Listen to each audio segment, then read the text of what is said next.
Donc voilà, alors bienvenue à Blues Clair. Blues Clair est une exposition qui, au cœur de Blues Clair, on retrouve Ultramarine, qui est une installation filmique qui a été présentée pour la première fois au printemps de septembre, alors tout récemment à Toulouse, et qui est maintenant présentée ici. Et autour de Ultramarine, Vincent Mason a conçu un projet qui tient compte du contexte, bien sûr, parce que Vincent travaille toujours en tenant compte du contexte d'exposition, il travaille les archives, il travaille sur le terrain et toujours donc du contexte des archives elles-mêmes. Alors, comment rendre vivant Ultramarine à Montréal? Euh, Puis comme on sait, toutes les œuvres présentées, quand elles sont présentées ailleurs, elles nous amènent à avoir d'autres expériences, d'autres lectures. Donc, il y a deux corpus qui ont été mis en relation avec Ultramarine. Et je voudrais revenir un peu sur Ultramarine, parce que j'ai oublié de vous dire qu'Ultramarine met en scène Kane, Kane the Poet, donc un artiste du spoken word américain qui maintenant vit à Amsterdam depuis de nombreuses années. Et Kane est une figure importante parce qu'à la fin des années 60, il a fondé avec deux autres personnes les Original Poets, Last Original Poets, c'est ça? Original Last Poets, c'est ça. Qui ont eu plusieurs vies en fait, et donc qui était un groupe de spoken word. Et le spoken word, si vous pouvez en fait, si vous voulez, voir un peu ce qu'ils faisaient en visionnant le film Ride On, qu'on peut voir en fait sur Internet, mais aussi qu'on va présenter au mois de février, un film réalisé au début des années 70, où on voit Kane et les deux autres Last Poets qui performe sur les toits de Ariane, le spoken word. Et Kane a aussi produit un album vraiment extraordinaire, Blue Gorilla, en 70 ans, je crois, qui je vous suggère d'écouter parce que c'est assez extraordinaire et en fait aussi d'une grande actualité encore. Alors Kane, dans cette œuvre ici, performe un récit, si on veut, qui est un peu son blues à lui, son blues de l'exil, mais aussi bien d'autres choses. C'est aussi le bleu de l'indigo, euh, des, des routes de commerce, des routes d'esclavage. En fait, toutes ces choses-là se tissent dans ce récit qui est accompagné par le batteur Landé du Soleil, qui improvise tout au long du récit. Alors, donc Vincent a voulu mettre en relation avec Ultramarine euh, deux corpus qu'il a choisis, et dont un est celui autour de la figure de Patrick Staran. Patrick Staran, c'est un auteur, un poète, un critique, un type qui était passionné de jazz et de cinéma, et lui aussi un exilé parce qu'il était français, il est venu s'installer à Montréal à la fin des années 50. Il a vécu ici jusqu'à toute sa vie, jusqu'à le milieu des années 80. Et il est devenu une figure très importante de la contre-culture montréalaise. Quelqu'un qui était aussi en lien avec des figures du milieu culturel en France. Aussi, il était lié au situationnisme. Il a entretenu des correspondances avec Gilles Deleuze, Marguerite Duras et tout ça. Alors, comme Sylvano mentionnait, c'est un passeur, en fait. Alors, donc, ce corpus-là, qui est aussi mis en relation, donc on peut voir dans la figure de l'exilé aussi avec Kane, mais aussi d'autres liens. Et l'autre corpus est celui autour de l'événement un peu tragique qui a eu lieu à Concordia, donc à la Sir George Williams University. c'était le nom que portait Concordia avant les années 70. Et cette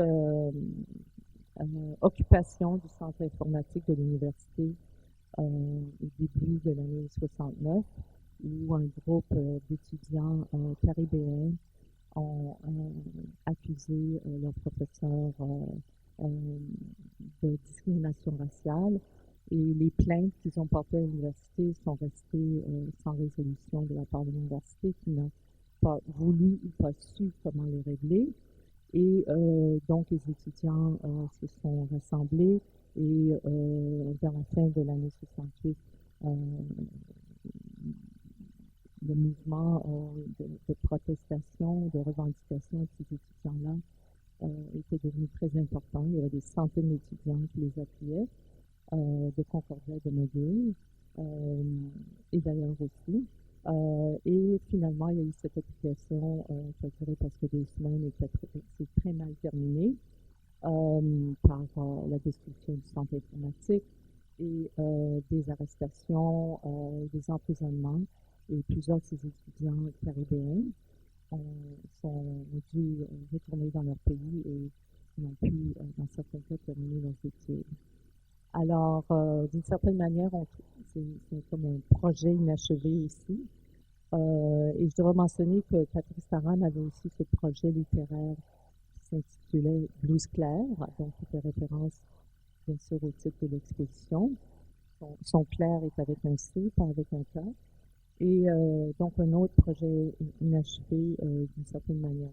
Mais il y a plusieurs récits qui se tissent dans cette exposition, de nombreuses lignes de fuite. C'est vous qui allez les découvrir dans une exposition qui est colorée par le bleu. Hein.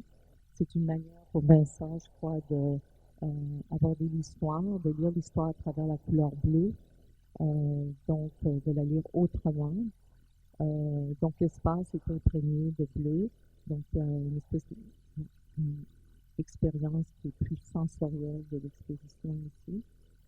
Alors, nous avons invité Silvano Santini, qui est professeur à l'Université du Québec au département d'études littéraires, qui s'intéresse aux écritures de l'avant-garde, la relation entre le texte et l'image, et aussi à Patrice Taran. Et il va s'entretenir avec Vincent dans un échange ouvert auquel on espère que vous allez aussi participer. Mais avant que je passe le micro, je voudrais faire des remerciements. Parce qu'il y a beaucoup de remerciements à faire. Je voudrais remercier tout d'abord l'équipe de la galerie qui a été absolument extraordinaire dans ce projet. En particulier Yacine Tremblay qui a fait un travail formidable dans des délais très serrés. Alors, je remercie Yasmine et Dugan, notre technicien, Jean-François Côté et Gary Como, qui ont participé au montage de l'exposition. À Robin Simpson qui prépare encore nos programmes publics. Et d'ailleurs, je peux mentionner que Harmony Holiday, qui est une poétesse américaine, sera accueillie à Montréal mardi, je crois le 27 novembre prochain. Alors, elle viendra faire une lecture et une performance. Mais il y aura d'autres événements aussi tout au long de l'expo qui vont durer quand même un certain moment parce que c'est terminé vers la fin du mois de février. Alors, je voudrais aussi remercier Catherine Chagnon, qui a beaucoup travaillé en amont de cette expo, à faire de la recherche et à préparer le terrain pour la visite de Vincent l'automne dernier, quand il est venu fouiller dans les archives de Patrice Taran. Elle a fait beaucoup de travail et donc toute sa recherche a contribué à l'élaboration du projet. Alors, merci beaucoup, Catherine. Anne-Marie Trépanier et est-ce que j'oublie quelqu'un? Vincent. Non, eux, je l'ai mentionné. Alors oui, l'artiste, je remercie l'artiste, sans qui on n'aurait pas d'exposition, bien sûr. Alors Vincent, j'ai découvert le travail de Vincent Mason à la Biennale de Venise en 2015. Je suis sortie de ce pavillon émerveillée. Quel travail intelligent. C'est quelqu'un qui creuse l'histoire et qui produit toutes sortes d'étincelles dans le présent. Et je trouve que c'est un travail très important et je suis très heureuse de pouvoir le présenter. Et je remercie d'avoir accepté. de travailler avec nous. Alors, merci. Je voudrais vous dire aussi que l'échange va se faire en français. Je sais que certains d'entre vous, peut-être c'est plus difficile pour vous, mais si c'est le cas, you can ask questions in English or make comments as you want. And if you absolutely do not understand, myself or Robin can do kind of summary for you. Then discuss if you want a quick one. Okay?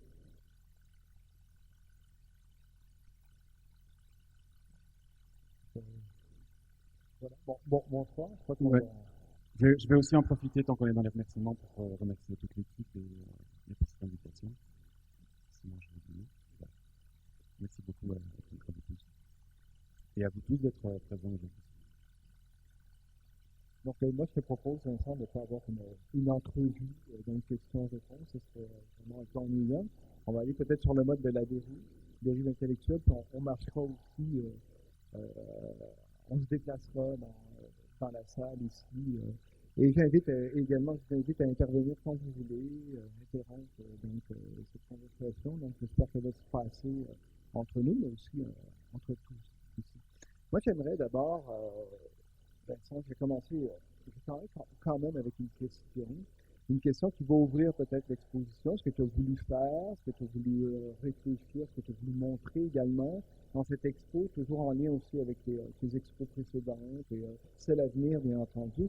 J'aimerais commencer avec une question très précise autour de ta postface que tu as écrite ici. Postface, donc, à une préface qu'André Franquin a écrit en 1960 dans le cahier situationniste, dans la revue situationniste. Donc, un peu en réponse, en contrepoint avec cette préface, tu écris dans cette postface quelque chose qui dit, un de tes personnages, je ne me souviens plus si c'est personne et ou autre, écrit dérivé par fabulation, s'exposer au hasard d'une expérience de recherche anarchique.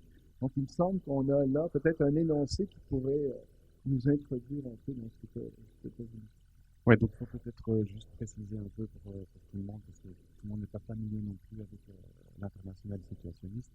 Donc juste pour faire très très court, et c'est un peu un massacre de le dire comme ça, mais on a affaire donc à un mouvement qui s'est créé en 1957-58, 57 en réalité, et qui va durer jusqu'en 72, dont le centre névralgique sera situé à Paris, mais qui en fait a des sections nationales. Donc il y a une section en Belgique, en Hollande, en Allemagne, une section scandinave, il y a une section italienne, il va y avoir une section américaine plus tard.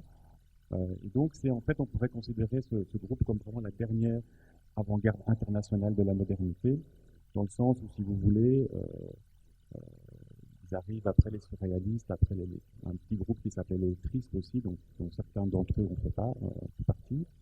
Et la première chose qu'ils vont attaquer, en fait, c'est l'art, en réalité. Donc c'est plutôt un projet politique qui va tenter de infiltrer, on pourrait dire aussi, le secteur culturel, en sachant très bien que il y a des gros risques à le faire, mais ils pensent que c'est une voie, en fait, pour ouvrir sur un projet révolutionnaire. Et donc ils vont conceptualiser à travers leur pratique plusieurs motifs, on pourrait dire, qui sont vraiment enracinés dans la vie quotidienne, puisqu'ils vont aussi être très portés sur l'idée que pour changer le monde, il faut d'abord vivre la vie quotidienne de manière nouvelle, et qu'il faut la transformer à partir de son quotidien le plus proche, c'est-à-dire dans son quartier, dans ses relations, etc. Donc ça, c'est juste pour situer ce groupe. Et il se trouve que Patrick Strachan, dont on va parler plus tard, a fait partie en réalité du groupe qui se situe juste avant, qui s'appelle l'International Lettriste. Et à ce titre, il va donc fréquenter un personnage très important de l'histoire intellectuelle et, on pourrait dire, révolutionnaire du XXe siècle, qui est Guy Debord, qui est un auteur, un cinéaste et le chef de file, ou on va dire le personnage pivot de l'International situationniste. Par rapport à ce que tu poses comme question, effectivement, c'est vraiment en lien avec l'International Lettriste. C'est là qu'ils ont développé la théorie de la dérive. Voilà. Mais donc ça se connecte directement, et on peut directement référer à une série d'images qui sont aussi dans l'index. Donc postface, c'est ce texte qui se situe ici à droite. C'est une seconde postface en fait à un texte de théâtre que j'ai toujours pas retrouvé aujourd'hui. Il existe, publié dans la revue des situationnistes, quelque chose qui s'appelle Préface à l'unité scénique Personne et les autres. Ils ne parlent plus de théâtre, ils parlent d'un théâtre qui doit être réalisé dans la vie et qu'ils vont appeler l'unité scénique. Et il se trouve que ce tapuscrit, je l'ai retrouvé dans les archives de Patrick Strarab, mais c'est le titre Personne et les autres que j'avais utilisé pour le pavillon de la Biennale à Venise. Donc en fait, il y a, en venant chercher ici à Montréal, directement quelque chose qui se reconnectait à ce projet-là. Et par rapport à la question que tu poses sur la démarche, c'est en fait une façon aussi un peu de parler de la façon dont je travaille, parce que je ne suis pas universitaire, et en même temps, voilà, je lis beaucoup d'universitaires, je me renseigne et je fais vraiment des recherches de fond. Et comme Michel a dit, il n'y a pas de projet qui voit le jour sans qu'il y ait un travail de terrain et un travail de reconnexion en fait avec un contexte. Mais on est très près quand même de ce genre de travail. C'est-à-dire que lorsqu'on entre, surtout un travail d'archives, lorsqu'on entre dans les archives, cette espèce de grande masse de documents, hein, et qu'on doit par la suite après traiter selon évidemment nos intentions, nos affects et nos désirs aussi. Donc tu entres et tu fais ce travail ici plus créatif, certes, puisque les liens sont beaucoup plus larges, je dirais, que dans un travail universitaire, là où il faut évidemment bien solidifier les liens, les rapports entre les artistes. Là, il y a un travail plus, c'est ce que tu disais, une recherche anarchique, hein, quelque chose. Ouais, enfin, c'est pas moi, c'est les personnages qui parlent, mais peut-être qu'on pourrait dire qu'il y a une tentative dans les travaux, je dirais qu'il y a pour moi, dans mon travail artistique, il y a un enjeu épistémologique. C'est-à-dire que ce qui m'intéresse au final, pour le moment, maintenant, c'est vraiment dans un rapport à comment est-ce que l'art, comment est-ce que la pratique artistique est dans un rapport à la connaissance à travers la pratique. Ouais. Donc on est quand même toujours dans un rapport où on peut pas démêler en fait ce qui serait de l'ordre de l'affect, à mon avis, et d'autres choses, parce qu'il y a tout le temps un entrejeu, quoi. Il y a tout le temps, mais peut-être qu'on pourrait parler de sorte de rationalité alternative, quelque chose comme ça, qui passerait par les formes. Et surtout, dans mon rapport aux historiens, c'est vrai qu'il y a un rapport fort à la question de l'histoire, mais aussi un rapport de tentative de dépassement. Et je pense que l'histoire écrite en tant que telle, comme le rapport au scriptural pur, c'est problématique, quoi, parce que d'une part, ça a été bien travaillé dans les années 70, mais d'une part, on est toujours, en tant qu'historien, si on est historien dans un rapport au récit, c'est-à-dire il y a une mise en récit de l'histoire qui passe par les codes, qui sont des codes narratifs, qu'on le veuille ou non, même si ce sont les codes de la critique historique, ça reste des codes narratifs, parce qu'il y a une façon d'amalgamer les faits et de construire une histoire qui est celle qu'on veut raconter. Il se trouve que, juste en travaillant de manière anarchique, on peut aussi en fait raconter une histoire qui est tout autant avérée. C'est-à-dire que ici, ce que les personnages discutent, il se peut qu'il y ait quelques omissions ou quelques petites erreurs, mais en fait, je travaille de la même manière qu'un historien, c'est-à-dire que les faits sont des choses qui sont vérifiées souvent avec des sources historiques ou des sources archivistiques. Donc évidemment, on reste tributaire des mêmes des choses qui sont disponibles. Et puis parfois, évidemment, il y a des choses qui sont de l'ordre de la rencontre ou des choses qui ne sont pas dans les archives, mais qui sont liées à des entretiens avec les personnages de cette histoire, c'est-à-dire les acteurs de cette histoire. C'est une pratique là, artistique, historique aussi, de recherche, d'archives, etc., qui ressemble beaucoup à celle aussi que Patrick Strad faisait dans ses écritures, hein, qu'il appelait ses écritures, ou même la façon dont il aidait de raccorder les choses, de raconter également des événements souvent de sa vie, hein, puisque comme tu l'as dit un peu plus tôt, très près des thèses anglophones, critiques de la vie quotidienne. Pour désaliéner le monde, il faut d'abord se désaliéner soi-même ou dans son quotidien, dans son appartement, dans son intimité la plus proche. Et Strad se remettait constamment comme ça en récit avec évidemment énormément de documents d'archives. Hein, j'ai eu l'occasion de fouiller son fond. Donc il y a une parenté là, tout à fait je dirais, avec le type d'écriture, je dirais qu'il ne performe pas le même type d'écriture que Strahan, c'est pas la même chose, il n'a pas fait d'exposition. Par contre, il faisait des métagraphies, c'était des types de collages, des situs, inspirés des lectrices, évidemment, c'est Elisa Rivou qui a fait le premier métagraphie. Donc, les métagraphies, comme ça, collaient du texte, des images prises un peu partout, dans les revues, des magazines, collaient des citations de Barthes là-dessus. Donc, il y a quelque chose là du travail anarchique chez Strahan. Ouais, ce qui est effectivement intéressant chez Patrick Strahan, c'est aussi juste pour replacer dans le contexte de ce que Michel a expliqué, c'est-à-dire tout le travail le gros travail de départ pour cette exposition, c'est évidemment le film qui est montré, l'installation qui est montrée ici à côté. Et donc, quand Michel m'a invité, j'avais dit, bah, ce sera ça, et peut-être autre chose, mais ce sera ça le son. Alors, ce qui m'intéresse quand même, pour revenir aussi sur juste sur cet aspect-là, c'est que chez Strahan, il y a quelqu'un qui est français, qui arrive ici, qui va vivre en fait une condition d'exilé, et qui est un grand passionné de jazz, et dont le projet littéraire qui est quand même très différent de ça, mais qui est, je pense, un projet de jazzer le texte, en fait, qui est quelqu'un qui va se rendre compte très vite qu'il est complètement une espèce de filtre à travers lequel tout ce qu'il lit participe en fait de sa condition au quotidien. C'est-à-dire qu'il est dans un rapport à la lecture qui est un rapport d'une telle violence aussi parce il est très très impacté par ce qu'il lit, parce que lui c'est un hypersensible. C'est quelqu'un qui vibre et en particulier à la lecture, mais aussi très fort effectivement à la musique parce que c'est quelqu'un qui quitte la maison familiale, il vient d'une famille bourgeoise, d'une grande famille de musiciens avec un père chef d'orchestre, son grand-père chef d'orchestre, qui a côtoyé les plus grands musiciens de l'avant-garde, Stravinsky, etc., qu'il a fait jouer, qu'il a enregistré, etc. Donc il vient vraiment d'un milieu très privilégié et très très en prise avec la musique.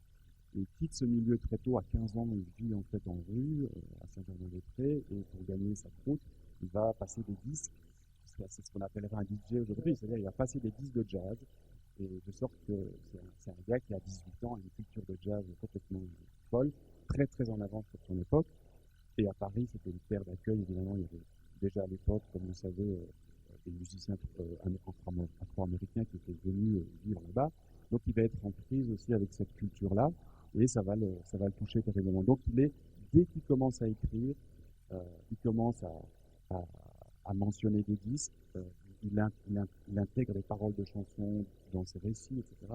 Donc en fait, il va directement avoir un projet littéraire qui est aussi influencé par Joyce, etc. Et donc il va créer quelque chose qui est à mon avis très intéressant au début. C'est quelqu'un qui écrit bien aussi.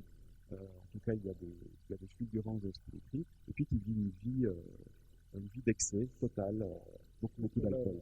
La recherche d'intensité, des situs étaient des jouisseurs, des viveurs qui recherchaient l'intensité, repassionner la vie, c'était vraiment le motif des situationnistes. C'est très vrai que la musique a été omniprésente. Le jazz, entre autres, il y a des émissions dans la radio, sur le jazz, etc. Blues Club, il vient aussi de Django Reinhardt.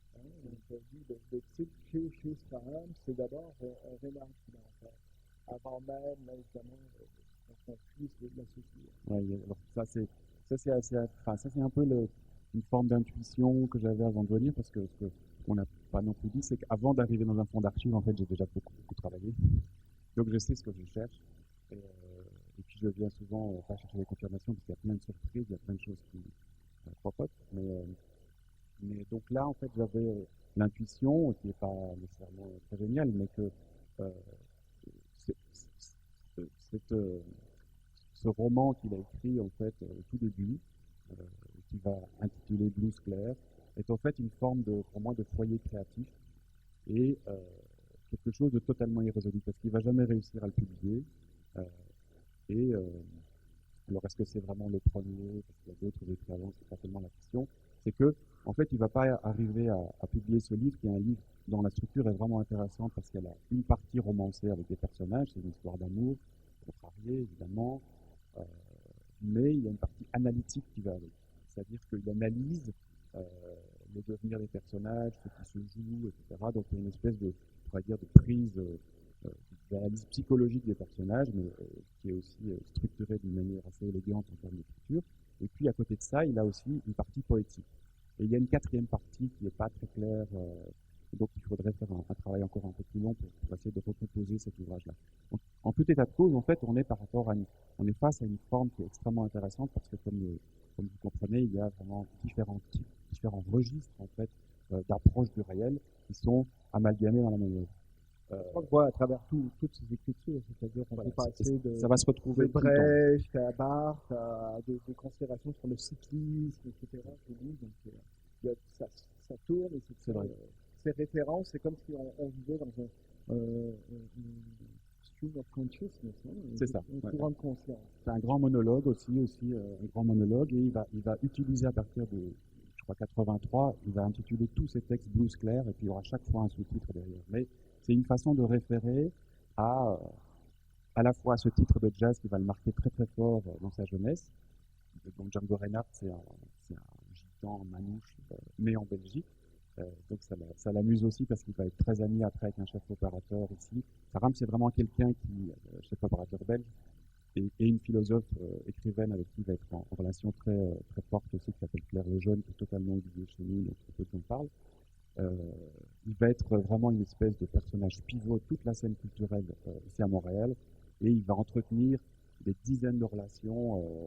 C'est complètement fou comment il s'est installé en fait aussi comme interlocuteur par rapport à plein de gens. Et tout ça, c'est aussi quelque chose, on en discutait l'autre jour, qui est lié à une solitude.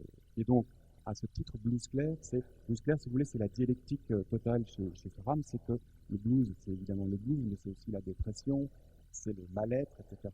Et clair, c'est à la fois une tentative de rendre cette situation lucide. Dans tout son travail, tentative d'élucider son mal-être, et une espèce de long monologue qui n'est en réalité qu'un tissu de citation. Donc en fait, il va tout le temps chercher et il essaye de se faire pote en fait avec toute la scène ici. C'est tout à fait, hein, tu as tout à fait raison. Hein, des moments dépressifs, bon, c'est un grand alcoolique, de bord aussi d'effet. Cette recherche d'intensité a toujours son revers, hein, on dirait, dans la dépression. Et ces moments de dépression, on les sent très bien par moments, à la fois aussi dans l'écriture, hein, c'est-à-dire c'est pas toujours jouissif, hein, l'écriture. Il y a des moments où il parle de ses conditions de vie qui sont assez, par moments, très misérables. Par contre, il y a tout ce milieu qu'il connaît, qui bouge autour de lui. Hein. On a souvent associé à un passeur culturel.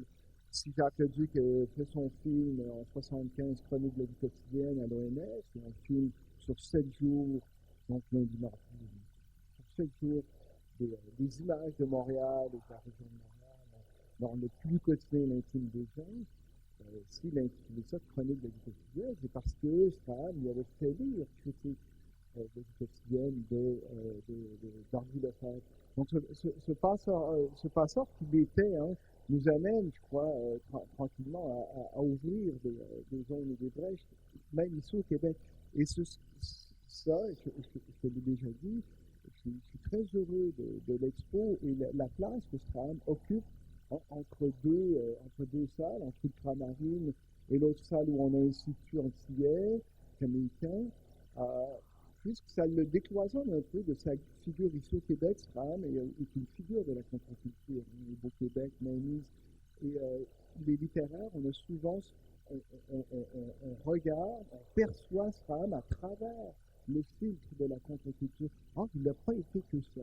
Hein, il n'a pas été que ça. Il a également fondé sur le plan marxiste, avec la revue Chronique. C'était quelqu'un qui était également amant du cinéma, à la fois celui du Duras, ça n'a rien à voir avec la contre-culture. Donc c'était quelqu'un qui était véritablement quelqu'un qui était ouvert et dont l'exil prenait forme dans sa propre vie et ne voulait surtout pas être réduit à cette figure-là. Il a même écrit un texte assassin contre un film contre-culturel à l'époque, Le Bonhomme, justement pour se distinguer de cette figure. Juste peut-être pour être un petit peu moins statique, mais on vient de parler d'Henri Lefebvre, et donc on voit ici Patrick Straram avec Henri Lefebvre, en fait, dans les studios je pense, de Radio-Canada.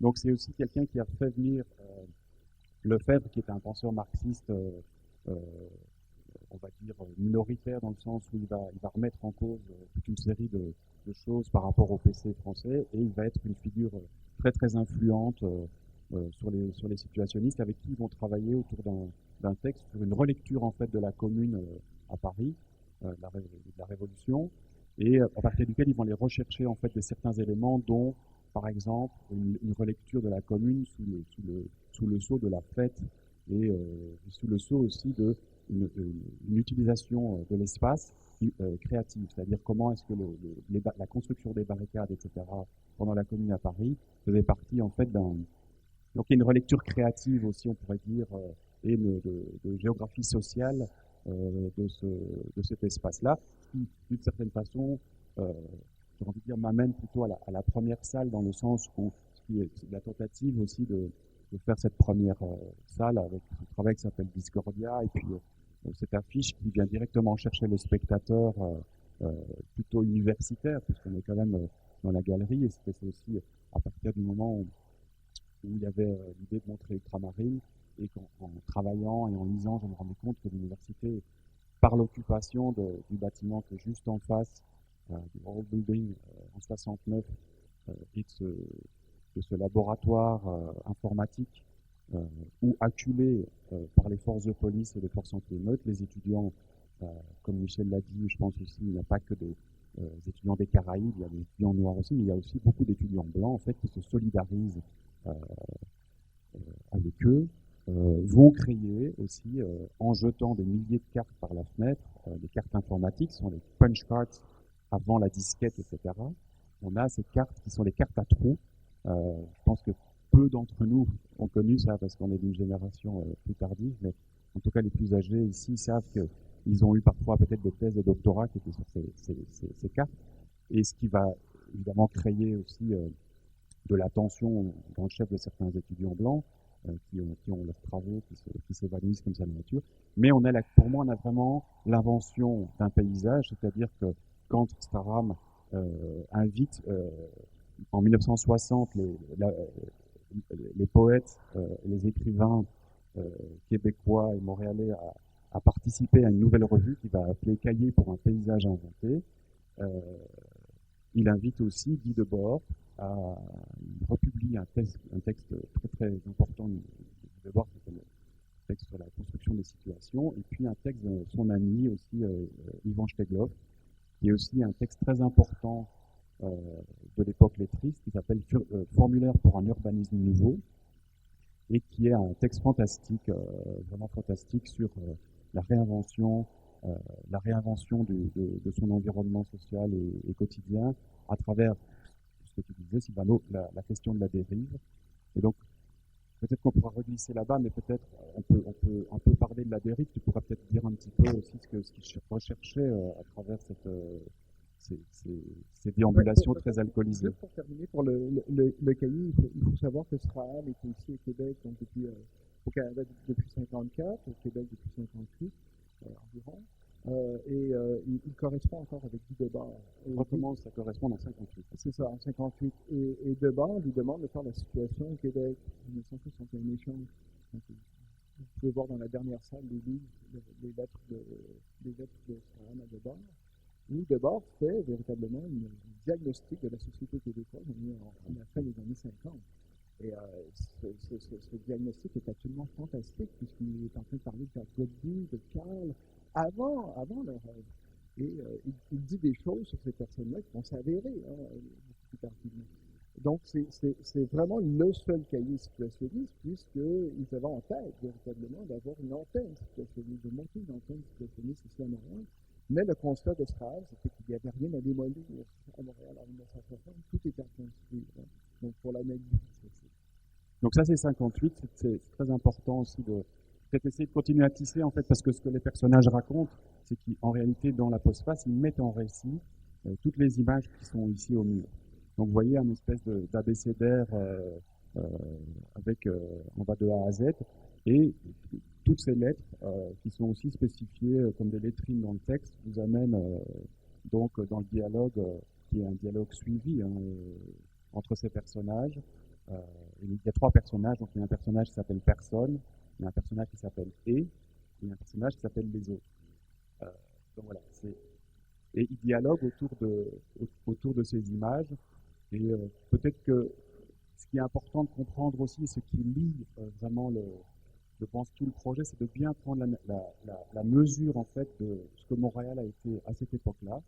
C'est-à-dire qu'à partir du milieu des années 60, ça devient vraiment un lieu extrêmement important pour la contestation et l'émancipation des Noirs, à travers la présence de plus en plus d'étudiants des Caraïbes, des Antilles, qui sont présents dans l'université et qui vont monter des groupes de travail dans des appartements, en dehors des cours, etc., qui sont victimes d'un racisme structurel, et donc ils comprennent, avec ce qui se passe aux États-Unis, qu'il faut mettre en place ses propres outils et qu'ils vont devoir constituer leurs propres outils et leurs propres forces actives. Et pour ce faire, ils vont organiser des conférences, ils vont passer à un niveau public, et ils vont entre autres inviter quelqu'un qui est ici à la lettre J, c'est C.L.R. James, qui est un marxiste originaire des Antilles, qui joue un rôle très important. Il est aux États-Unis, et il va écrire des textes qui vont beaucoup circuler. Mais avant ça, en fait, il est aussi à Paris, en 56-57, donc c'est vraiment 10 ans avant, à l'époque où les situationnistes sont en train de se constituer. Ils sont en dialogue avec un groupe qui s'appelle Socialisme ou Barbarie, dont un des leaders est Castoriadis, un philosophe d'origine grecque. Et avec Castoriadis, ils vont écrire, C.L.R. James et une autre personne, ils vont écrire à 3 un bouquin qui s'appelle Facing Reality. Et en fait, ce livre va être très important parce qu'il va circuler, c'est un livre en anglais, c'est un livre qui va être très très lu dans les cercles marxistes et aussi par tous les gens du mouvement de Black Power. Donc c'est, si vous voulez, à travers certaines figures, James, à travers certaines figures, on a vraiment une scène qui se constitue avec des croisements qui sont totalement inouïs. Et James va être invité ici, en fait, à Montréal, et il y a un groupe de travail qui va se constituer autour de ces théories, et de sorte qu'en fait, dans ce groupe d'étudiants, ce sont les mêmes qu'on retrouve après dans les occupations de l'université ici.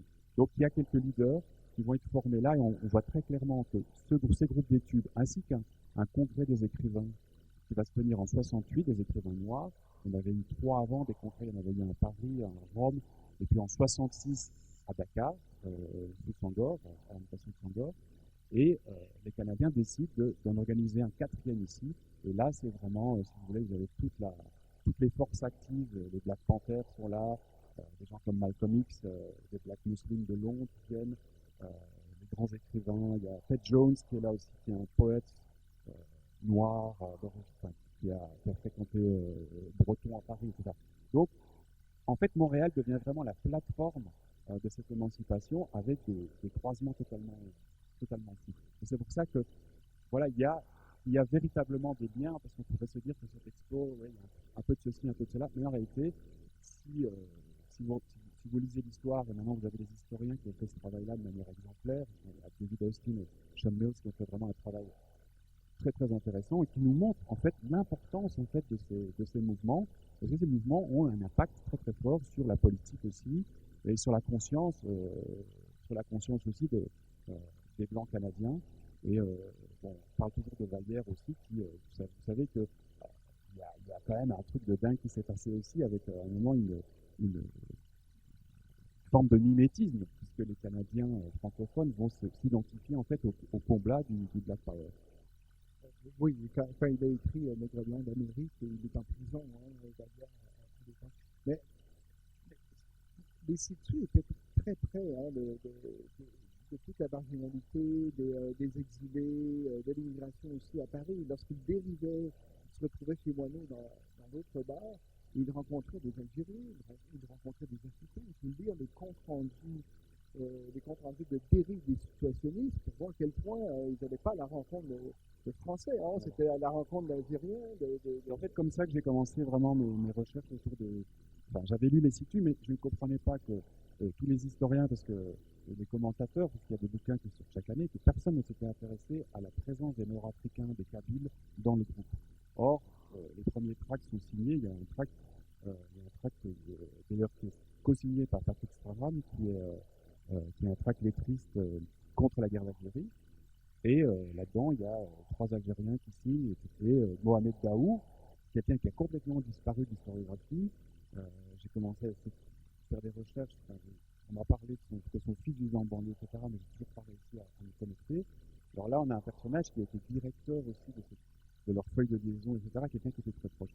Ça veut aussi dire qu'il ne faisait pas que boire, il fumait aussi, et que je sais de sources sûres qu'en fait, des gens comme Daou étaient aussi un peu les espèces de gardes du corps. Il y avait plusieurs personnes, et que de bord, c'était quelqu'un qui provoquait beaucoup les gens dans les bars, qui était souvent très très abîmé aussi, avait sa garde rapprochée, et qui faisait quand même passer de temps en temps par les cassages de gueule, etc., et qui fumait aussi. Donc, alors, c'est marrant parce qu'on ne parle jamais de la drogue dans la revue situationniste, mais bon, il y avait de l'usage aussi. Mais dans les bouquets de fiches que Graham a écrit, donc c'est des rives un peu de soirée bien arrosées, sur le 52, 51, 52. Là non plus, il n'y a pas vraiment de mention. Mais effectivement, le livre se trouve là derrière. C'est un livre qui est une partie en fait d'un ouvrage plus large qui s'appelle Timus, qui n'a jamais été publié non plus, et que deux spécialistes de l'international situationniste, dont un est canadien, ont republié cette partie qui est vraiment une dérive. Et là, tout le groupe de l'époque est là. Ils ne sont pas nécessairement appelés par leur propre nom, mais ça donne bien la mesure des excès et de ce qu'il recherchait aussi dans cette façon de revisiter en fait son quotidien. Bon, après, de devenir autre aussi, hein, puisque la longue dérive de Strahan de 2 ans en Californie, où il va revenir, et on le voit ici affilié des vêtements autochtones, il prend vraiment la figure là. Donc il change de nom aussi, hein, c'est-à-dire qu'il se fait appeler après par Israël le bison ravi. Il va signer tous ses textes de mémoire.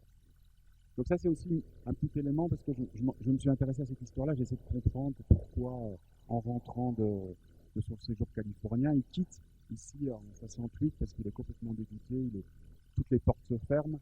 Alors évidemment c'est quelqu'un qui est entier, donc comme il dit, il joue le jeu de la vérité, et puis évidemment les portes se ferment, mais il est aussi visiblement souvent en retard pour rendre des articles, etc. Il ne se lève pas nécessairement très tôt. Donc visiblement il va aller frapper à toutes les portes, mais beaucoup de portes se ferment à un moment, et il décide de partir en Californie, et il part pour écrire. Et là il fait la rencontre en fait d'un autochtone Mohawk en fait, qui est canadien en réalité, qui est ici désigné sous son nom autochtone, Ariona Wenrate, mais qui, ça m'intéressait beaucoup parce que son autre nom indien avant ça, c'est Blue Cloud. Donc voilà, il y avait un peu cette idée que le bleu revenait par la fenêtre, et donc j'essaie de comprendre parce qu'en réalité, quand il revient comme une copie en fait de Blue Cloud à Montréal, avec quasiment la même toiture, avec le même lien, etc. Et donc de nouveau encore une espèce de mimétisme complet de Straham qui va s'identifier à quelqu'un et qui va en fait revenir. Tout un symbolisme du bison aussi, pas juste bison ravi qui vient de l'expression de Boris Vian, c'est l'anagramme de Boris Vian, mais il revient avec toute une construction du bison. Et il gardera, c'est ce que j'ai dit jusqu'à savoir en 98, c'est il les a. Effectivement, bison ravi, c'est pas que évidemment ça sonne comme un nom autochtone, mais c'est aussi comme tu le dis le pseudonyme, enfin l'anagramme en fait de Boris Vian sur les mêmes lettres. Et Boris Vian, c'est une figure très importante pour lui, parce que Boris Vian, c'est quelqu'un qui est un écrivain bien sûr, mais aussi un passeur, parce que c'est un passionné de jazz. Il va avoir une émission à la radio, comme Straham, et qui va passer du jazz. Donc on voit de nouveau une espèce de transfert comme ça, de personnification assez sidérante. Et voilà, ça c'était voilà. Je voulais un peu en parler aussi en tout cas que les personnages en parlent dans l'histoire. Il y a une autre image qui est là et qui évidemment se lie avec le film, qui est une photo de Patrick Straham, faite par Patrick Straham, où on voit un bus des Black Panthers qui circule à Berkeley en demandant la libération de Huey Newton, qui était un Black Panther, un des responsables des Panthers qui était emprisonné à l'époque. Il y a une photo ici de Straham qui est à l'époque où il arrive à avoir une émission à la radio, on les voit poser avec un disque de Charles Mingus. Donc voilà, Tout ça sont des images qui viennent de son, de sa propre archive. Après, il y a d'autres choses. On voit Patrice Taram avec Jean-Luc Godard. Donc, c'est lui qui accueille Godard, qui le rencontre aussi quand Godard est en tournée à ce moment-là en Californie pour une rétrospective. Donc, ça montre bien que c'était vraiment quelqu'un qui avait vraiment d'abord une grande passion pour le cinéma. Il a beaucoup défendu Godard ici au Canada. Il a beaucoup écrit sur le cinéma. Sont, des choses sur Ride On aussi, hein, donc sur, alors, Ride On, c'est effectivement le film qui va faire connaître Kane the Poet, qui est dans le film, dans Ultramarine. On voit Kane ici, il doit avoir 23, 24 ans. Il est avec la formation originale des Last Poets, qui sont devenus depuis un groupe mythique, puisqu'ils sont considérés par les rappeurs, par la scène, à partir des années 80 déjà, comme vraiment les gens qui ont créé, en fait, qui sont à la base du rap. Le rap arrive évidemment un peu après, mais ils vont être considérés vraiment comme les pères. Alors, évidemment, c'est de la poésie qui est récitée sous fond de musique jazz, et il y a des gens comme Leroy Jones, qui est ce poète activiste américain, là qu'on voit avec des lunettes de soleil, qui est vraiment un des deux grands ou des trois grands poètes, qui est aussi très proche de la Beat Generation. Il a fait partie des Poet Beat, il était très proche de Love, de Ginsberg, il les a édités, il était leur éditeur aussi. Et comme Ted Jones, ce sont vraiment deux figures très importantes qui commencent à travailler à la fin des années 50, début des années 60, et qui donc vont avoir une influence déterminante en fait, sur cette nouvelle génération de poètes, puisque au milieu des années 60, avec ce mouvement-là, c'est la poésie qui, pour les jeunes noirs et artistes, etc., est vraiment en fait la forme culturelle qu'il faut employer. Ce que dit Strahan, toutefois du film, puisqu'il n'en fait pas une longue critique, mais il dit quelque chose d'important, c'est véritablement une nouvelle forme de cinéma, ce film Ride On. Donc c'est véritablement ce qu'il voulait dire ici. Bon, on est loin encore des vidéoclips, hein, tout ça, mais quand on voit le film aujourd'hui, hein, ce film qui a des années 70, ce que dit, véritablement, c'est filmé à la fois sous un mode clip, mais qui est aussi filmé avec une préoccupation de l'image. On les voit sur des toits, surplantant un peu la ville, et véritablement, elle a parlé à travers l'image, et une image beaucoup plus, peut-être pas jazzée, mais du moins, oui, on peut dire jazzée, ou complètement en fusion avec la musique. En fait, en tout cas, ce que le producteur qui est à gauche, qui est un personnage très important sur la scène musicale, qui est un grand producteur de disques, etc., et un producteur de cinéma, ils ont présenté le film comme étant le premier film entièrement noir, c'est-à-dire qu'il était produit aussi avec des capitaux noirs, etc., joué uniquement par les noirs, avec toute l'équipe technique, etc. Donc, ils en ont vraiment fait un point de noir. Ce qui va en fait participer à la disparition des Last Poets, ou en tout cas à leur dispute dès l'origine. C'est pour ça qu'on parle de Original Last Poet, comme un collectif, mais après, une partie de l'histoire le présente comme un collectif ouvert. Il y a une dispute qui va se passer directement, c'est qu'en fait, pour Kane, il est hors de question de signer un contrat avec un producteur blanc. Or, ce qui se passe très vite, c'est qu'en fait, ils ont un producteur blanc qui veut les trouver, qui veut les signer tout de suite, et lui refuse, et les autres vont accepter ce contrat, et donc il va y avoir deux Last Poets qui vont coexister, et ça va être le début des problèmes en fait pour Kane, qui va donc faire un disque solo qui est, comme Michel l'a dit, vraiment Blue Gorilla. Donc c'était aussi cette idée que en fait pour lui le Black Power est un piège aussi. Il va assez vite comprendre qu'en fait une définition, une politique de l'identité racisée, etc., ne sera pas une réponse, etc. Et que pour finir, la poésie et que l'émancipation à travers un projet poétique est quelque chose de beaucoup plus porteur. Et donc il va le définir aussi comme ce projet Blue Gorilla, mais qui fait aussi référence vraiment à une situation à New York à cette époque-là où la vie quotidienne se militarise, etc. Et donc dans cette chanson, il y a une chanson qui s'appelle Blue Gorilla, il dit à un moment Machine Guns on Every Block, Machine Guns on Every Block, et c'est vraiment déjà en fait l'annonce, c'est pour ça que je pense que Michel disait, c'est vraiment l'annonce en fait de la situation présente. Il y a beaucoup de choses qui restent très actuelles, y compris évidemment sur le Black Lives Matter et toute la problématique aux États-Unis. Il y a un morceau qui s'appelle I'm Black, qui est absolument incroyable. Juste 2 phrases dans ce morceau et c'est peut-être mieux que de longs discours, de longues analyses en fait, sur les politiques de l'identité, une œuvre qui parle encore aujourd'hui. Oui, et donc récupérer aussi tous les moyens de production, qui était tout à fait aussi dans l'esprit du City, hein, c'est-à-dire pas créer avec les moyens des autres, mais avec ses propres moyens. Sur ça, j'ai vu qu'on m'annonçait que c'était la fin, mais par contre, je m'en voudrais si je ne sais pas la parole, s'il y a des questions autour de l'expo ou les gens qui se sont abrités en tout cas. N'hésitez pas.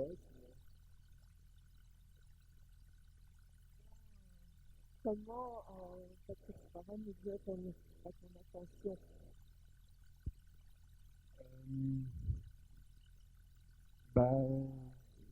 Comme je disais, en fait, j'ai travaillé au Congo en fait en 2015, où je me suis intéressé à la participation d'étudiants congolais en fait à l'aventure situationniste. Et c'était aussi quelque chose qui était totalement passé sous silence, qui n'avait fait l'objet d'aucune recherche. On connaissait un nom d'un étudiant congolais qui avait participé, mais c'était tout.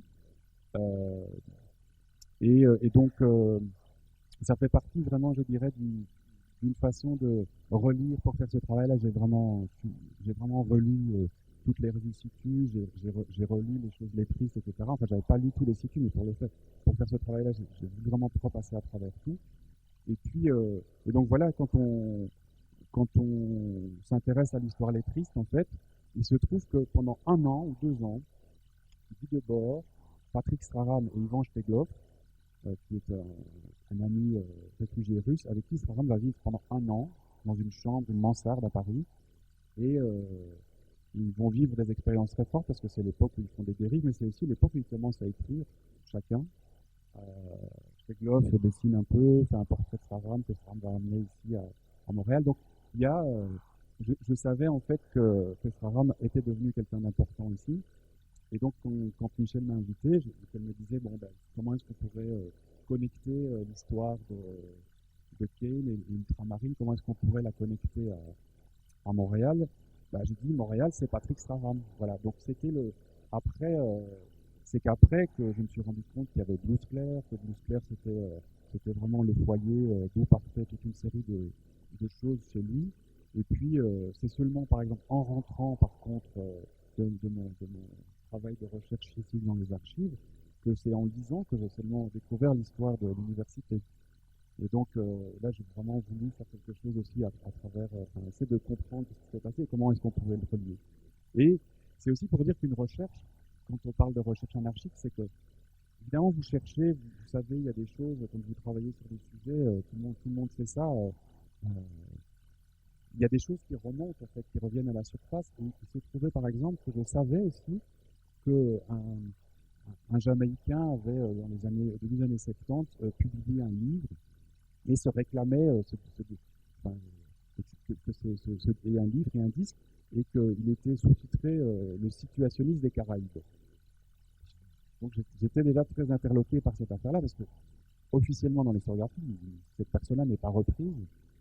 Et donc, avec l'histoire de l'université, sachant que c'était principalement des gens des Antilles qui avaient occupé, des gens de Trinidad, des gens de plusieurs îles, des Haïtiens, etc.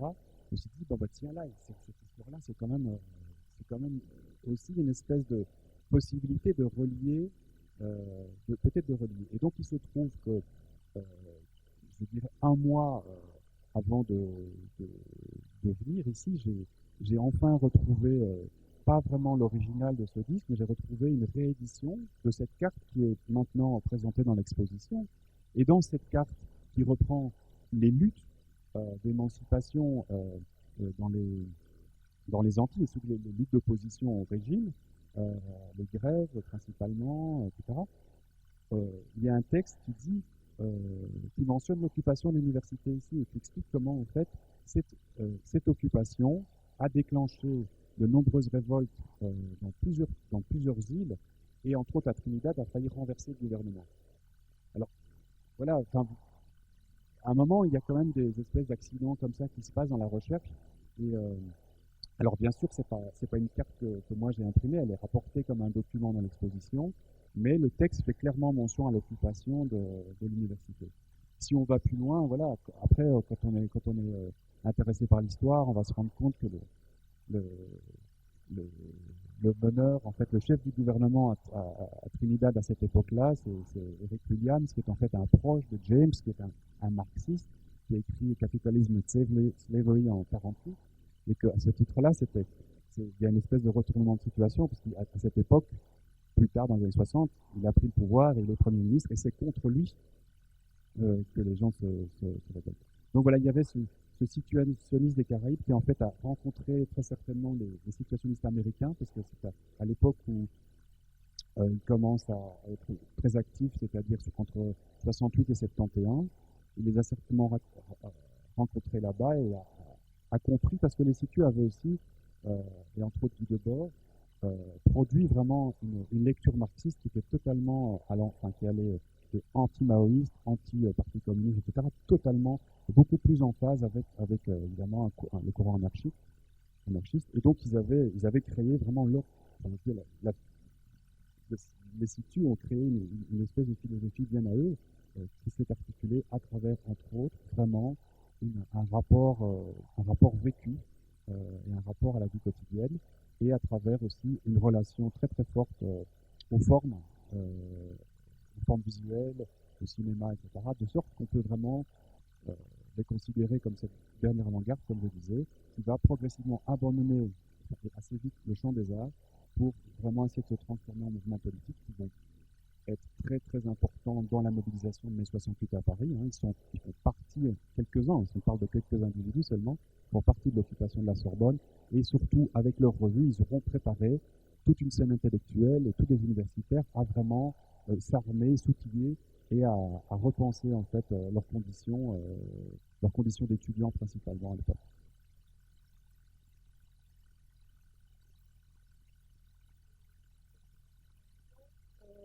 On peut voir des images de ce qui s'est passé ici en France dans le Hall Building dans le film Québec, mon pays, My Country, de John Walker. Il y a aussi un film qui a été fait sur l'occupation, qui a eu, je pense, un grand succès, qui date de 2015, je pense, qui est un film uniquement sur l'occupation. Donc je pense que maintenant le travail, voilà, ce travail-là, l'année prochaine, j'ai entendu dire qu'il y aurait un colloque, voilà, puisqu'on fêtera ici à Montréal les 50 ans de cette occupation. Non, je poursuis, c'est exactement là-dessus. En fait, le documentaire dont vous parlez, c'est Ninth Floor, c'est extrêmement intéressant.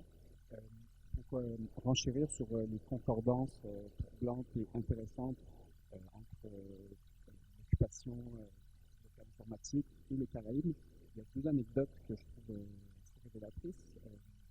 L'incendie du local informatique a eu lieu le même jour que le début de la seconde vague d'attentats du FLQ, le même jour la première bombe du deuxième groupe du FLQ explosait, et ça a donc assez vite éclipsé l'événement dans les médias. Mais encore plus troublant, en fait, et ça c'est quelque chose qui a été pas formellement établi, mais qui a été révélé l'année dernière par un auteur montréalais, Alexandre Popovic, qui a en fait réalisé que un futur président de la Dominique, Rosie Douglas, qui est un personnage important, était non seulement impliqué dans l'occupation du campus, mais en fait aurait été un agent double des services secrets canadiens. Et c'est quelque chose qui est encore partie du secret défense et qui est assez troublant, parce qu'en fait, Rosie Douglas était, depuis le début des années 60, dans tous les cercles, autant FLQistes que Black Power aux États-Unis, les cercles communistes également, et il n'a jamais été révélé comme agent double. Au contraire, il a été longtemps un défenseur d'idées marxistes en Dominique. Il a été expulsé du Canada par les services secrets, mais en réalité, cette expulsion, c'est plutôt pour pouvoir maintenir sa couverture jusqu'au bout et lui permettre de finalement continuer sa carrière en Dominique. Donc, c'est pas moi qui je n'ai pas de preuve de ça, mais c'est un auteur assez sérieux quand même qui a fait des recherches. Son livre, ça s'appelle Les agents provocateurs au Canada. Et, j'ai vu quelque chose par rapport à ça. Oui, évidemment, c'est l'époque où les groupes sont infiltrés, on ne se rend pas souvent compte à quel point, en fait, toute la scène est extrêmement surveillée. Ça se passe en fait dans quasiment dans tous les pays de la même manière à l'époque. Il y a une telle crainte en fait, et la situation est évidemment très très chaude ici à Montréal avec les attentats. Je pense que ça commence en 63. Bon, il y a un gouvernement qui est complètement aux abois et puis des gens qui sont très très inquiets là, à Ottawa. Très infiltré, hein. Je crois que l'ouvrage proposé démontre très bien comment même des revues étaient noyautées. Hein, donc, c'était... En 70, c'est quand même aussi l'année où il va y avoir toutes ces arrestations, où la police descend dans les cafés des artistes, etc. Patrice Strand va être emprisonné au même titre que toute une série de... Ce serait intéressant d'avoir la liste de tous ces gens qui ont été arrêtés. C'est un affaire illustre. Ouais. Donc, oui, mais bon, donc ça montre, c'était l'état de siège, les militaires étaient en rue, etc. C'était quand même, voilà, c'était l'état d'urgence. Mais ce qui est intéressant, ce que je voulais dire, ce qui est intéressant, c'est qu'on voit quand même que les artistes étaient extrêmement impliqués dans les mouvements d'émancipation et que donc Montréal, à ce titre, c'est vraiment une plateforme de la décolonisation parce qu'il y a vraiment une rencontre entre un agenda politique autonomiste avec une projection effectivement sur une situation qui est quand même assez problématique, hein, la question du nègre blanc d'Amérique avec un peuple autochtone qui ne fait pas partie avec un aveuglement sur la condition noire à Montréal de gens comme Vallière, etc., pour qui en fait il n'y a pas de problème, il s'est amendé par la suite, mais quand même. Donc, mais toujours est-il qu'il y a une série d'agendas qui vont se croiser et donc il y a des rencontres.